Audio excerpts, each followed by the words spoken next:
Chapitre 1, première loi fondamentale. La première loi fondamentale de la stupidité humaine affirme sans ambiguïté que chacun sous-estime toujours inévitablement le nombre d'individus stupides existant dans le monde. le nombre d'agents stupides Chacun sous-estime toujours le nombre d'individus stupides existant dans le monde. dans le monde.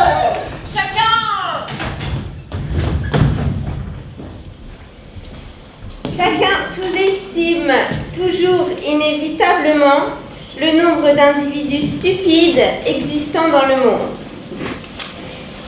Cette affirmation peut au premier abord sembler triviale, vague et affreusement peu charitable. Un examen plus attentif en révèle pourtant la véracité et le réalisme. Si élevé que l'on juge le niveau de la stupidité humaine, on est régulièrement frappé de façon récurrente par le fait que, petit a, Chacun sous-estime toujours inévitablement le nombre d'individus stupides existants. Chacun sous-estime toujours inévitablement le nombre d'individus stupides existant dans le monde. Vous vous sortez d'ici immédiatement, restez sur le vidéo. Vous sortir immédiatement. Oh! Chacun sous-estime toujours inévitablement le nombre d'individus existants dans le monde. Petit a, les gens que l'on croyait rationnels et intelligents s'avèrent outragement stupides. Petit b, jour après jour, avec une monotonie imparable, chacun est harcelé par des individus stupides qui surgissent à l'improviste dans les lieux les plus malcommodes et aux moments les plus improbables. Chacun sous-estime toujours inévitablement le nombre d'individus stupides dans le monde.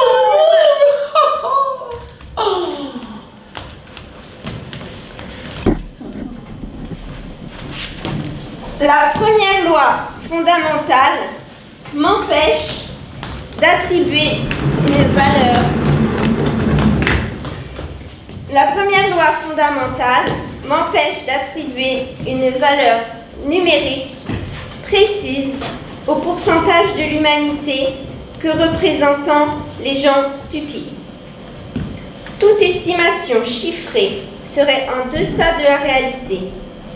Dans les pages qui suivent, j'emploierai donc le symbole sigma pour désigner le pourcentage d'êtres stupides au sein d'une population.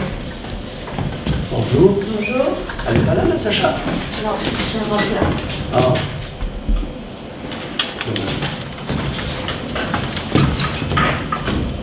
Deuxième loi fondamentale.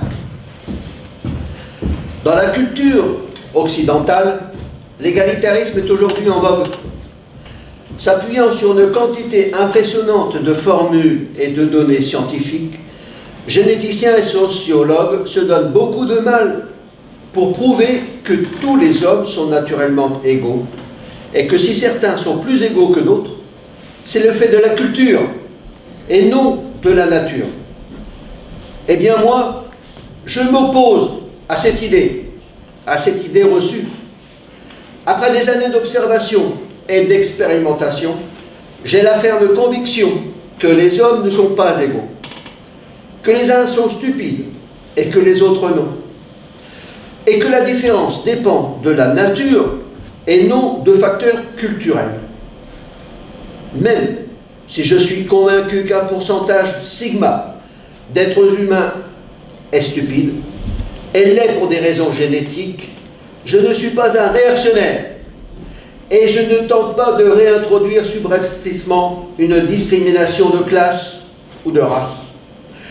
Je suis certain que la stupidité est la chose du monde la mieux partagée et qu'elle est uniformément répartie selon une proportion constante. Ce fait est scientifiquement exprimé par la deuxième loi fondamentale que je définis de la manière suivante. La probabilité que chaque individu soit stupide est indépendante de toutes les autres caractéristiques de cet individu.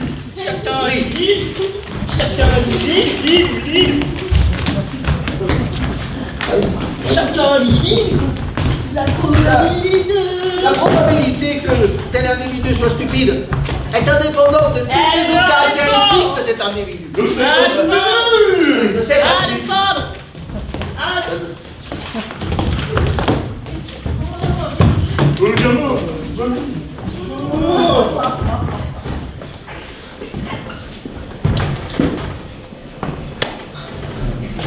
J'attends ma collègue qui va continuer mon discours. Car sur ce point, la nature... Oui, Hein? excusez-moi, je suis toujours en retard. Ah ben oui. Excusez-moi. Merci. Alors, sur ce point, la nature semble bien s'être surpassée. On sait que la nature réussit assez mystérieusement à maintenir la fréquence relative de certains phénomènes naturels. Par exemple, que l'espèce humaine se multiplie au pôle Nord ou à l'équateur, dans les pays les plus riches ou en voie de développement, que les parents soient noirs, rouges, blancs ou jaunes, la proportion homme-femme est constante parmi les nouveau-nés, avec un léger avantage pour les mâles. On ignore comment la nature parvient à ce résultat remarquable, mais nous savons qu'elle doit pour cela brasser des quantités importantes. Ce qu'il y a de plus remarquable dans la fréquence de la stupidité, c'est que la nature la maintient égale à la probabilité sigma, indépendamment de la taille du groupe. Bon, on trouve donc les mêmes pourcentages d'individus stupides dans les groupes humains les plus nombreux, donc parmi vous, il y en a certainement qui sont concernés par la question, comme dans les groupes les plus restreints. Donc je vous laisse deviner lequel de nous deux est concerné. Ça doit certainement pas être moi. Aucun autre ensemble de phénomènes observables n'offre une preuve aussi frappante de la puissance de la nature.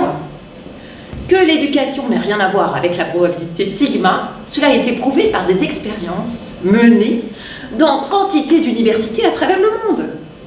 On peut subdiviser la population composite d'une université en 5 groupes principaux: les travailleurs en col bleu, les employés en col blanc, les étudiants, l'administration et les enseignants. Chaque fois que j'ai analysé la population en col bleu, j'ai découvert qu'un pourcentage sigma d'entre eux était, d'après vous, était Stupide. mais évidemment stupide. Évidemment. Évidemment.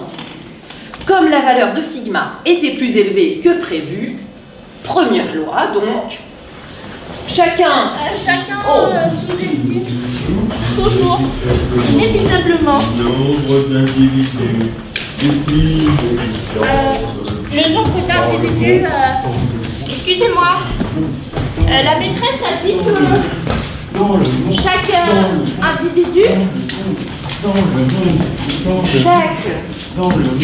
chacun sous-estime toujours inévitablement le nombre d'individus existants dans le monde. et ils sont pas stupides.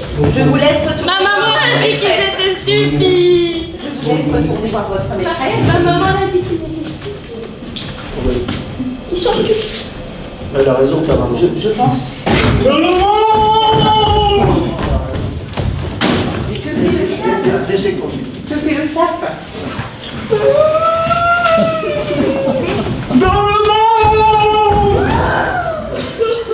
Le staff est où? Comme la valeur de sigma, je reprends, n'est-ce pas, hein? Comme la valeur de sigma était plus élevée que prévu, J'ai d'abord attribué ce résultat, suivant une idée dans l'air du temps, à la ségrégation, à la pauvreté et au manque d'instruction. Mais en abordant les échelons supérieurs de la hiérarchie sociale, j'ai pu observer le même pourcentage parmi les cols blancs et les étudiants. Plus impressionnant encore était le résultat parmi les professeurs. Peut-être qu'il y en a dans la salle. Que l'université soit grande ou petite, prestigieuse ou obscure, j'ai constaté que la même fraction sigma des enseignants y était stupide. Cela m'a tellement étonnée que j'ai veillé à étendre mes recherches à un groupe spécialement choisi, une authentique élite qui ne doit certainement pas, par contre, être dans la salle, les lauréats du prix Nobel. Le résultat a confirmé la puissance suprême de la nature. Une fraction sigma des prix Nobel et... Personne ne répond, personne ne suit la conférence. C'est stupide. Et stupide. Stupide. L'idée fut difficile à admettre et à digérer, mais trop de résultats empiriques prouvent cette vérité incontournable. La deuxième loi fondamentale est une loi de fer qui ne tolère aucune exception. Aucune. Nous allons peut-être laisser la place à nos collègues. Oui. Oui, ils ne vont pas tarder. Oui. Bah oui. Tout à fait. Bonjour. On va vous laisser. Merci. Bonjour. Chapitre 3. Intermède technique. Bonsoir, messieurs, dames. Oh, vous êtes beaux. Comme vous êtes beaux. Il est à présent nécessaire d'éclairer le concept de stupidité humaine et de décrire les parties en présence.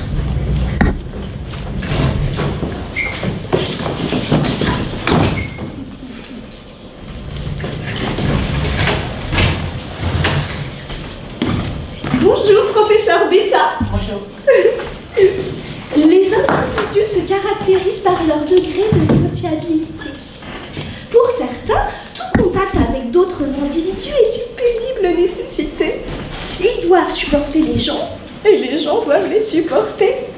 À l'autre extrémité du spectre, certains ne peuvent absolument pas vivre seuls, et sont même prêts à passer du temps avec des gens qu'ils n'aiment pas vraiment, plutôt que d'affronter la solitude. Oui, c'est vrai. Entre ces deux extrêmes, il existe une grande variété de conditions. Que l'on soit un ermite ou un mondain, on a toujours des contacts humains. Seule l'intensité varie, car même les ermites rencontrent parfois des gens. Et de plus, l'homme affecte ses semblables, même en les évitant. Ce que j'aurais pu faire pour une personne ou pour un groupe, mais que je n'ai pas fait, est une occasion manquée. Un gain ou une perte pour cet individu ou ce groupe. Moralité. Chacun de nous a un compte courant avec les autres, oui. Par l'action ou par l'inaction même, chacun de nous tire de quelqu'un d'autre un gain ou une perte. Et en même temps cause un gain ou une perte à autrui. Ces pertes et profits peuvent être représentés graphiquement et la figure 1 propose un schéma de base dans ce but.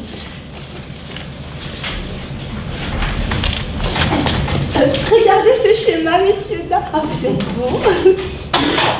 Ce schéma correspond à un individu que nous allons appeler Pierre. Pierre! Pierre! Venez, Pierre.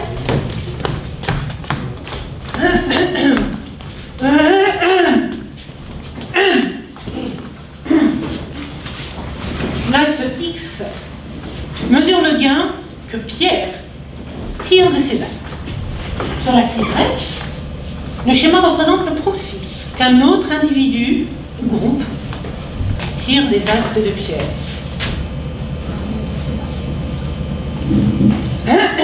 Le gain peut être positif, nul ou négatif. Un gain négatif est en fait une perte. L'axe X mesure les gains positifs que Pierre, à droite du point O, et les pertes de Pierre à gauche du point E. L'axe Y mesure les gains et les pertes du ou des individus à qui Pierre a affaire, respectivement au-dessus et en dessous du point O. Pour rendre cela plus clair, prenons un exemple et référons-nous au schéma numéro 1. Pierre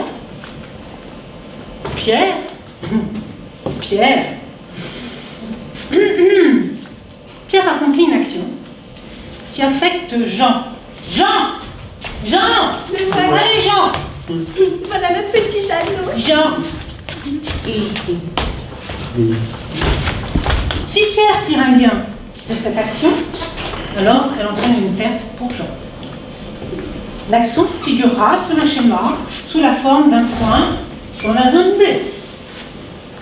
Les gains et les pertes peuvent être indiqués sur les axes X ou Y, en dollars ou en euros, si l'on veut. Mais il faut aussi inclure les avantages et satisfactions psychologiques et affectifs, ainsi que les pressions psychologiques et affectives. Merci, professeur Beta. Est-ce que vous avez tout compris? Oui, alors, ces données sont immatérielles et donc elles sont très difficiles à mesurer selon des critères objectifs. L'analyse coût-bénéfice aide à résoudre le problème, mais en partie seulement. Et je ne voudrais pas ennuyer les spectateurs avec ce genre de précision, n'est-ce pas? Une marge d'imprécision est inévitable, mais elle n'invalide en rien le raisonnement. Il faut néanmoins préciser un petit point. En envisageant l'action de Pierre, il faut l'estimer du point de vue de Pierre. Mais pour évaluer les gains de Jean, il faut l'adopter du point de vue de Jean et non de celle de Pierre. Est-ce que vous m'avez compris? Vous avez compris, je vois à votre tête. Cette règle d'équité est trop souvent oubliée et l'omission de cette politesse élémentaire entraîne bien souvent des difficultés. Qu'il me soit encore une fois permis de recouper un exemple un petit peu trivial. Regardez, vous allez comprendre. Pierre frappe Jean à la tête. Voilà, et il tire de cet acte une certaine satisfaction. Il peut feindre de croire que Jean est ravi d'avoir été frappé. Mais en revanche, Jean ne partage pas du tout cette opinion. Et il peut même considérer que le coup à la tête est comme un événement désagréable. Et le coup porté à sa tête est-il un gain ou une perte pour Jean? Eh ben, c'est à Jean d'en décider, et moi, Pierre.